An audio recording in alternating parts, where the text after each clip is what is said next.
and welcome back to the Quaker Sports Recap. Our athletes had another great week last week and continued to win. Some even set school records. Last week I stopped by boys bowling, girls JV and varsity basketball, rifle, boys wrestling, and boys JV basketball, and even varsity basketball, which I'll tell you about next. Let's get right to it! This week, your Orchard Park Quakers boys basketball team faced Will North, looking to come out undefeated in a highly anticipated Section 6 showdown. Following Will North's opening three, Finn Taberski sank a three of his own to tie the game. Max Mankabelli then took a rebound full court to give OP the lead. A couple of scores later, OP went on a 6-0 scoring run until Will North eventually scored to make the game 13-7. Orchard Park continued to play well, ending the first with a 21-11 lead. Finn Taberski opened the scoring in the second quarter, extending Orchard Park's lead to 12. However, Will North picked up the pace and forced OP to make mistakes, going on a 10-3 scoring run to narrow OP's lead to 26-21. OP then went on a 9-2 scoring run of their own. At the half, OP led 37-30. With momentum going their way, OP looked to close out Will North in the second half. However, the Spartans scored the first 13 points of the half, taking the 43-37 lead. Max Mankabelli stopped the bleeding with a three-pointer from the corner. Will North extended their lead to 48-40, but OP pushed back.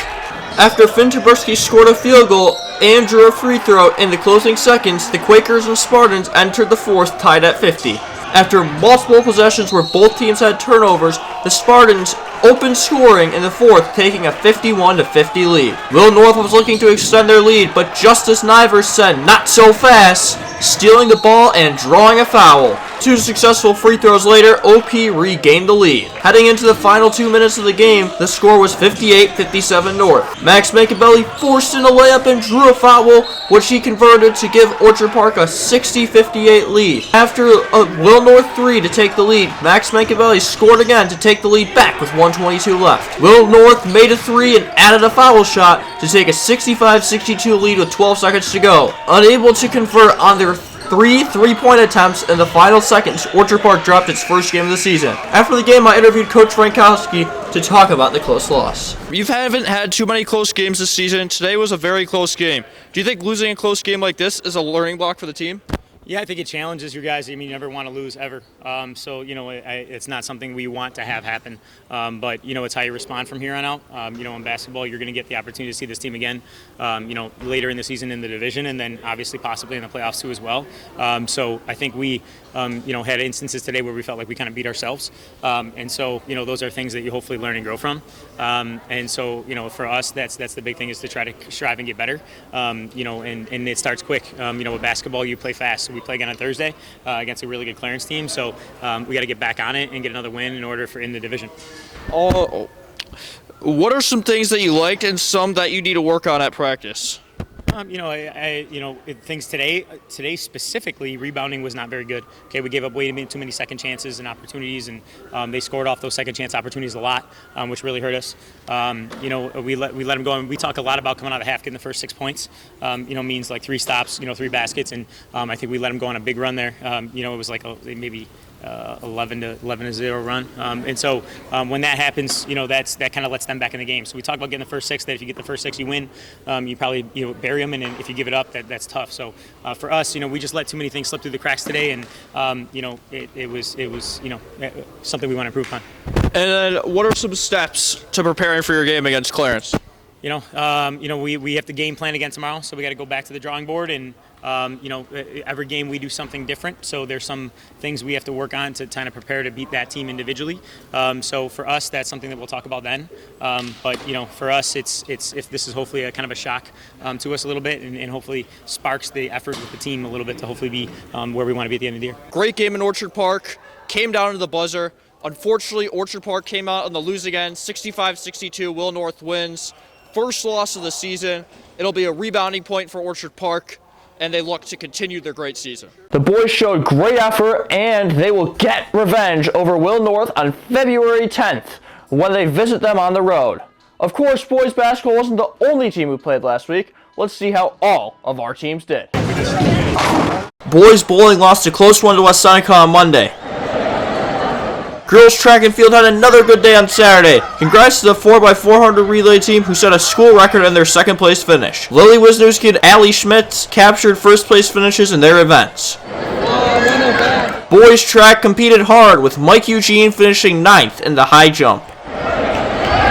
Boys wrestling posted a dominant win over Frontier. JV boys wrestling won 4 out of their 6 matches on Saturday at the Burt Ernest Memorial Tournament. Girls varsity wrestling lost 36-21 to the combined team from Genesee County. Lily Sikora finished 3rd place at the Franklinville Girls Tournament on Saturday.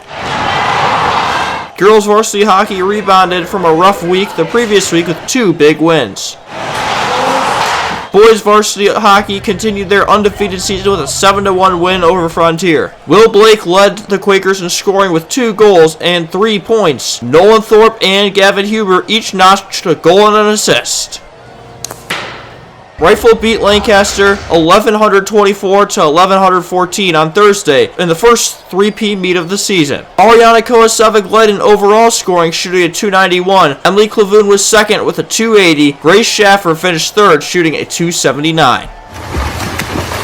Boys swimming continued their undefeated season with a 103-67 win over Sweet Home. Nicholas Schimmer and Michael Barone individually took home 3 golds and a bronze. Garrett Brackenridge took home 3 silvers and a bronze, and Ray Alonso took home 2 silvers.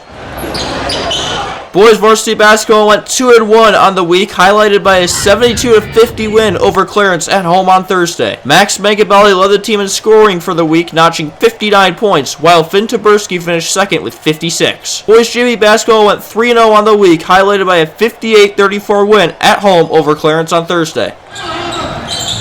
Girls varsity basketball went, you guessed it, 3-0 on the week, continuing their undefeated season, highlighted by a 76-43 win over Jamestown last Monday. Caroline Brown led the team in points last week with 40, while Ella Hernandez was second with 34. Girls JV basketball went 3-0 on the week as well, highlighted by a 53-33 win over rival Jamestown. Great job, Quakers. It's always fun to celebrate a new school record.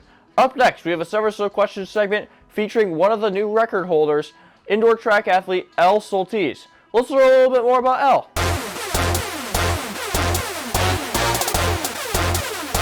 What is one piece of advice a teacher or coach has given you that made you better?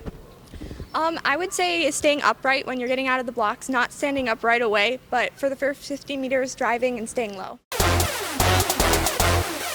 Indoor or outdoor track? Ooh, that's a tough one. My freshman year, I probably would have said indoor, but after last year, I would say outdoor probably takes the cake for me. Really? Is it the weather or what is it? Definitely not the weather. Most of our meets are rain and snow. But I think outdoor just has a really nice environment and good team. It's about twice the size of indoor, so we have a lot of teammates to cheer everybody on. If you had to give NCAA coaches 3 reasons to recruit you, what would they be? I'm really motivated at practice. I'm always dedicated. I'm consistent with attendance, and I work really hard. Would you rather live in a boat or a car? I'm gonna go boat. Why'd you rather live in a boat?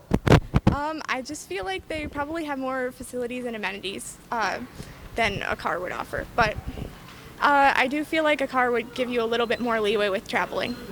That is true. What is one place you would like to go to but haven't been yet?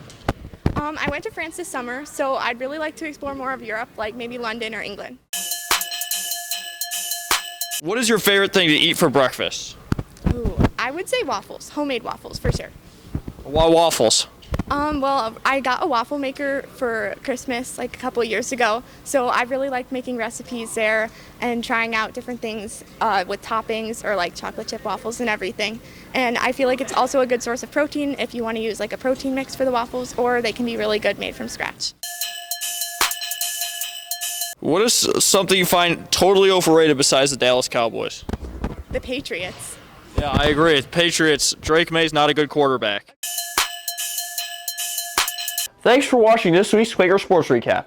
With over 20 events on the schedule next week, there are so many opportunities to go out and cheer on our Quakers. Hopefully, I will see you at a game, match, or meet, so together we can shout, Go Quakers!